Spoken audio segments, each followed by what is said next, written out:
Spawn27 here, and I'm aware that you guys told me that Fairy Tail Chapter 365 has come out. However, I decided to review 364 because there's so much that needs to be explained in a review, not in a recap.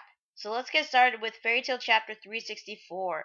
Tartaros Arc Part 1, Sins and Sinners. So the chapter begins where we see Erza and Mirajane in the residence of the former chairman. His name is Crawford. Apparently he was also one of the former council members 7 years ago who witnessed Erza's trial. You know, the one that Natsu burst right in, pretending to be Erza. Anyway, while they were there, Erza and Mirajane asked Crawford if he knows where Face was being kept. However, he doesn't know. Because Face was such a top secret weapon, the Magic Council had to go to extreme lengths to keep it guarded. He may be a former chairman, but even he has no authority to have this information. Which doesn't really make any sense, because Mikero said that the former chairman knew who the 3 council members that sealed Face are. However, in this, even he doesn't know who the 3 council members were. Not even the 3 council members that sealed Face know that they are the key to seal it. Maybe it's some sort of special magic that the 3 council members were sleeper agents, but that doesn't explain the former chairman. Unless there's actually somebody higher up that knows this information, or this might be also some sort of sleeper agent magic that the council member had,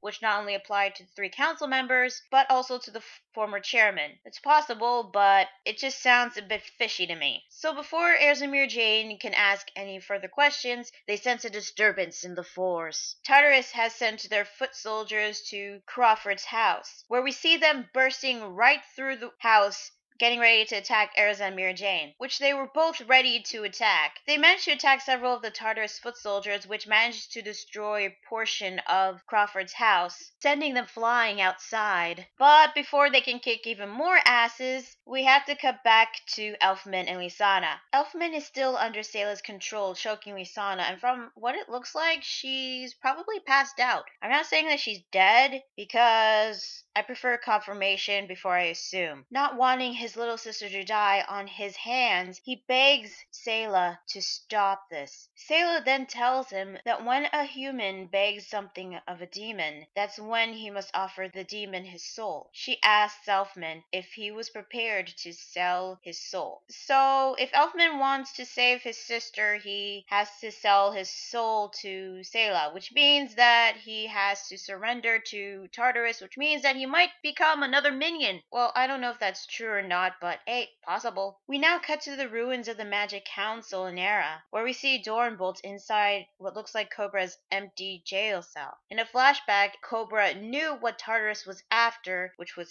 Face. However, it seems that with Cobra gone, he had to keep his deal of the bargain, and he set him and the Oracion Seis free, where we see Cobra together with Hot Eye, Angel, Racer, Midnight, and Brain. Okay, there's something I have to ask you guys. While the anime was still running, there was a filler arc called Key to the Starry Sky. This was after the fairy tale came back after 7 years. The Key to the Starry Sky filler arc featured the new Oracion Seis, which one of its members was Erigor. The further I read the manga, I felt like that Hiramashima took elements from that filler arc into its chapters, because the more I read it, the more I feel like I have to watch that filler arc. And to be honest, I don't want to. I haven't went back to watch the anime ever since the end of that fairy tale battle royale, but it feels like I have to watch it to understand some of these little things in the manga. And yes, I'm aware that the anime is coming back in spring, which means we'll get to see the eclipse and the dragons and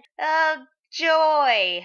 I did not like that arc at all. But hey, it's the anime, so maybe they'll do a better job at it than the manga. To be honest, I'd rather have Bleach come back, considering how much I really want to see the 1000-Year Blood War arc animated. Well, anyway, the Oracion Seis were enjoying their new sense of freedom, but all of a sudden, Cobra attacks Brain, and he's dead now. Probably. I don't know. Well, it was payback for what he did 7 years ago during the Oracion Seis arc. For those of you who've forgotten or don't know, during that arc, Natsu fought against Cobra. Natsu screamed so loud that because of Cobra's heightened sense of hearing, managed to knock him down to the ground. Even though he was knocked out, Cobra still managed to get up, and Natsu was struggling, and he was about to kill Natsu. Then all of a sudden, Brain just betrays him out of nowhere and attacks him because he supposedly lost to a common guild, which I call bullcrap on that. The fight was still going on, and it seemed that Cobra was winning. He was about to kill Natsu, and then Brain just attacks him saying, "Oh, you lost to common guild. I'm gonna kill you now." That is bullcrap, and it really pissed me off during that arc. Because technically, Cobra was still standing. He hasn't technically lost to Natsu yet. Well, anyway, the remaining members of the Oracion Seis were aware that Brain just used them as pawns. So they decided to leave him on the ground dying, but they run into Jellal and Melody. It seems that they were sent by Dormbolt to stop them, probably going back to Tartaros, but why would they go back if they're gonna kill Oracion Seis? I don't freaking know. Back with Natsu and the others, he manages to get up, realizing something. He asks Happy to fly him towards the ex-chairman's house, leaving behind everybody else. Back at the ex-chairman's house, Erza and Mirajane defeated all the foot soldiers from Tartaros. They knew something was off, but before we know what, we cut back to Natsu, who realized something, that not all the former council members or the current ones knew about the ex-chairman's address and the existence of Face, which begs the question, how does Tartaros know about that stuff? Back with Erza and Mirajane, they pass out all of a sudden, and back with Natsu, he instantly figured out that somebody leaked information to Tartaros. I will admit Natsu is not one of my favorite main protagonists, but I'll give kudos to him for being the one to figure out something is off. He instantly assumed that somebody from the formal council gave information to Tartaros. Well, Natsu is right, because that person was the ex-chairman Crawford.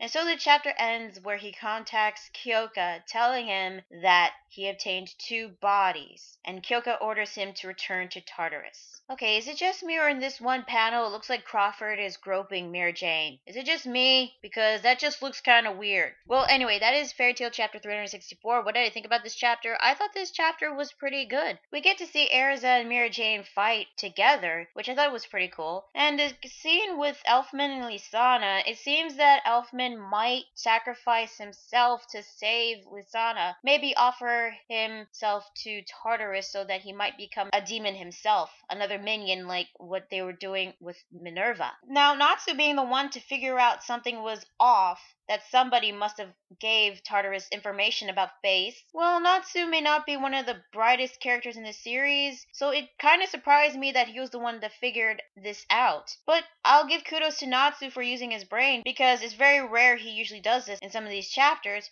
so I thought it was pretty cool that he was the one to figure this out. Crawford being a traitor did make sense, because he was saying that even he didn't know who the 3 council members that sealed Face or its whereabouts, which didn't make a lot of sense, so I knew something was a bit fishy. How did Erza and Mirajane pass out? I'm assuming they were drugged by their tea, because we see a panel of a spilled tea, so maybe that was a clue. So Jellal and Melody are gonna fight the Oracion Seis, which is actually something I am looking forward to seeing, especially since Jellal previously fought Midnight and kinda lost. But this is 2 against 5, so how are they gonna win against the Oracion Seis? Also, I got another question. Since Angel doesn't have her zodiac keys, is she still a celestial spirit mage, or does she have another type of magic? Well, anyway, I am looking forward to seeing the fight, and overall I thought the chapter was good. What will happen to Erza and Mirajane? Probably be converted into demons as well, but we'll just have to wait and see how that will turn out. So that is Fairy Tail chapter 364. Tell me guys what you thought about this chapter in the comments below. Like the video if you like it, and subscribe for more videos. Now, if you'll excuse me, I'm gonna go read Fairy Tail chapter 365, which many of you warned me about it. I'm going to respond 27, and I will see you guys later. Bye.